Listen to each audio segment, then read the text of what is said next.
čiže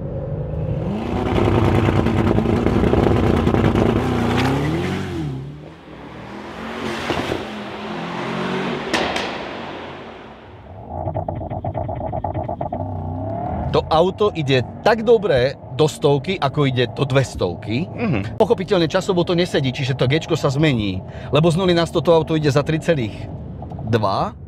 Na 200 to auto chodí za 10,9, čiže v podstate za 11. Takže je pochopiteľné, že prvých 100 to prebehne za 3 sekundy a ďalších 100 na to potrebuje povedzme ďalších tomu rozumieme, že auto spomaluje pri cykle. Ale máš ten pocit, že ten ťah je stále rovnaký.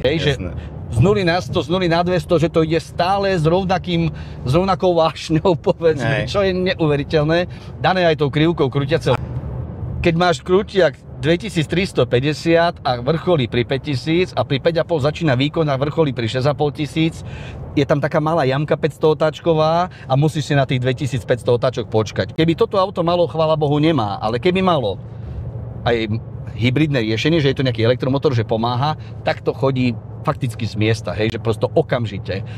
Nejdem hovoriť o turbodiere, len prosto už tie najnovšie superšporty alebo tie supersilné autá, ktoré majú pomoc od elektromotora a nejaký akumulátor, opäť opakujem, chvála Bohu, že toto nie je, ale majú taký, keby niekto chcel, volá sa SE Performance toto auto, tak to ide už že úplne non-stop a naozaj musíš častejšie oberať, než vlastne pridávať.